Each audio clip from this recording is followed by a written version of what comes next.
like? I keep a little activity going on.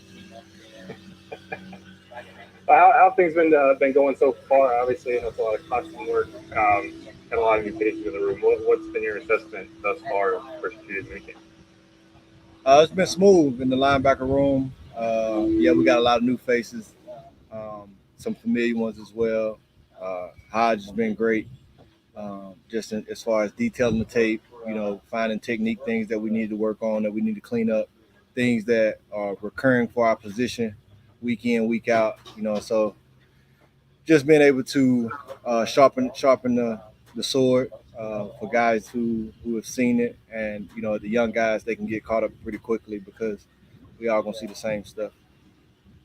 And Demario, as your off seasons have gotten more community and civic minded, have you been able to maintain that balance to stay in the tip top shape football wise and stay sharp that way?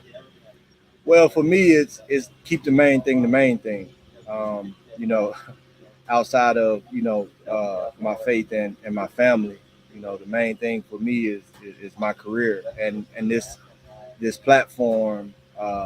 It's what I do, which allows me to be who I am.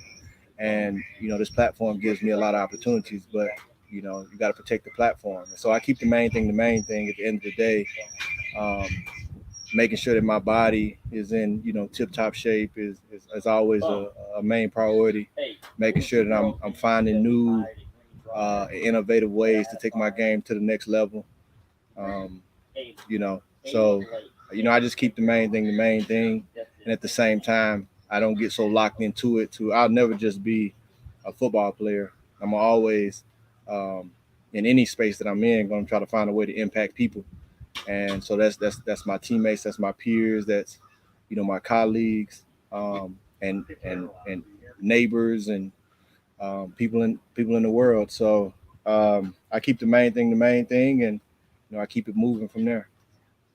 You've been here a couple years now, so what does it mean just to be embraced by the community? You mentioned your neighbors, so what does it mean just to be known as one of the key cog Saints now at this point?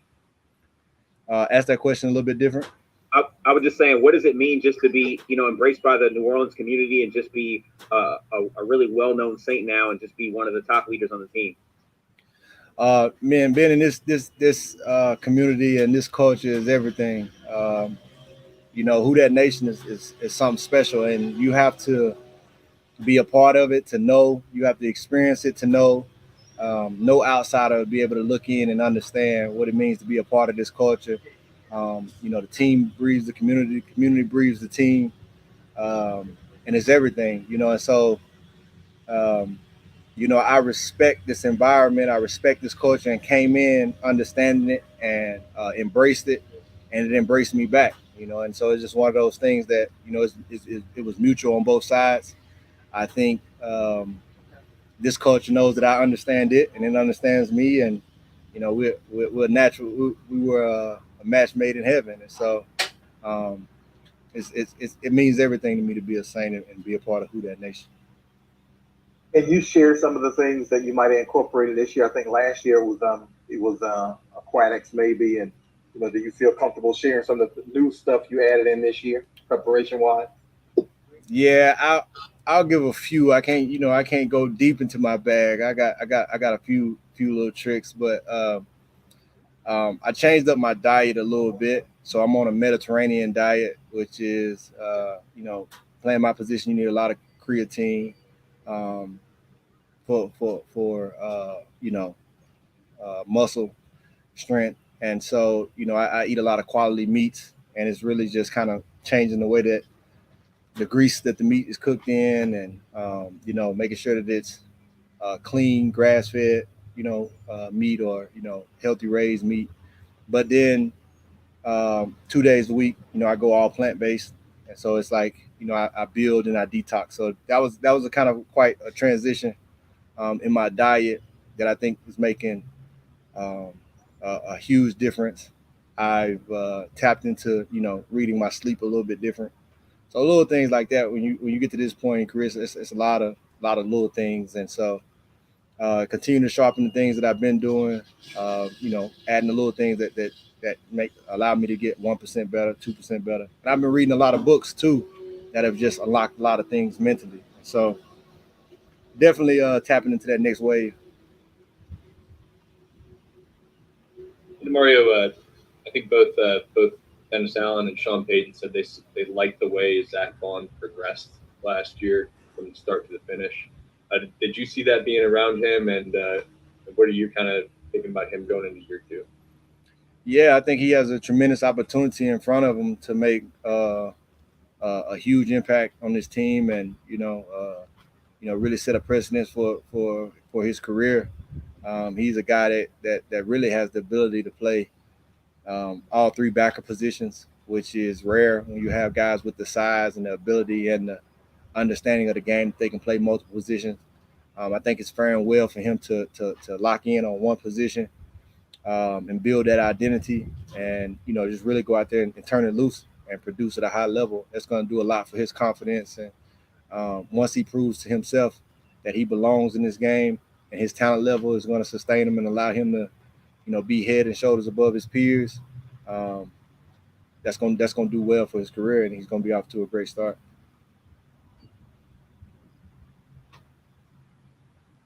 Demario, just going back a little bit to the diet part of what you said before. Obviously we've talked to Alvin Kamara and Jameis about their kind of diet changes. I know Kamara went to a plant-based diet last year, at least primarily. Has that been something y'all discussed with them, or has that kind of impacted your decision to go with some dietary changes? We always talking in the locker room, guys bouncing ideas off each other. Certain stuff works for certain people. Everybody's body's different. Also, our positions have different demands on it. Um, Mine was kind of an evolved diet. I went all plant based for early in the season, and it had its pros and its cons. Um, and from there, I kind of went back to like my standard diet. I transitioned back because just all plant based wasn't ideal for me. And so from there, I took the information that I had learned during the year, and kind of evolved it, and realized that it was a lot better for me to do more of a Mediterranean diet. And because plant based is really good, I recommend people that don't have to exert a lot of strength, plant based primarily, because you can get your proteins in other ways. But for me, creatine is a big part of my position, and so I need a lot of different foods that can give me that. And so it has this, all of it has its pros and its cons, and every individual kind of has to find what works for them. And for the time being, this works for me. Tomorrow, Teron Armstead is kind of doing the unveiling of his the new scholars education thing here in town. Just as somebody who does a lot of work in the community, what can you say about the work he's done, specifically with education and in his hometown? I know he's got the community center there as well. What can you say about him and his work in the community? Oh man, it's unbelievable. A real life hero. What the opportunities that you providing for the youth, that he's providing for the youth, is you can't put a value on that. Um, the kids in these communities, they need access, they need opportunities, and they need spaces where they can go and grow.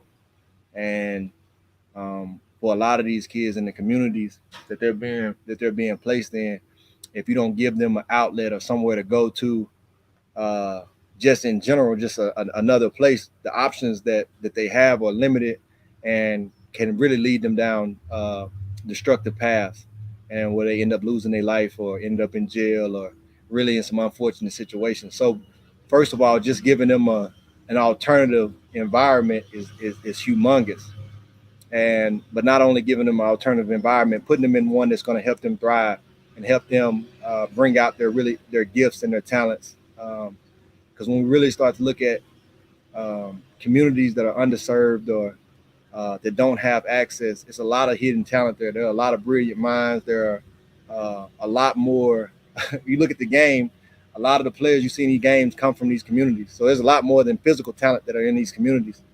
But it has to be unlocked. It has to be tapped into. And so that's why community centers that have educational opportunities and you know, access to different avenues such as STEM, financial literacy, all these things that are going to help them be successful citizens and you know, quality people. The earlier we can get that in these kids' hands, the better. And so that's why I commend guys like Teron who are doing things like that. You guys lost a few guys on defense, so what's the chemistry process like of building back a cohesive unit? Yeah, we lost some significant pieces, but at the same time, we still have a lot of our core guys intact, and so the chemistry I don't believe was disrupted any because we have so many of our core guys returning, so it's not like a whole new unit. But you know, we did have some big pieces that aren't with us this go around, and so that you know breeds an environment where guys who understand the culture have to you know kind of ramp it up a little to make sure that the culture stays intact, and guys who are new or stepping into those roles have to you know buy into the culture and bring it, you know. And so the fact that our culture is still intact and we got great leaders at all levels who have been here who understand the culture, you know, we're gonna be all right.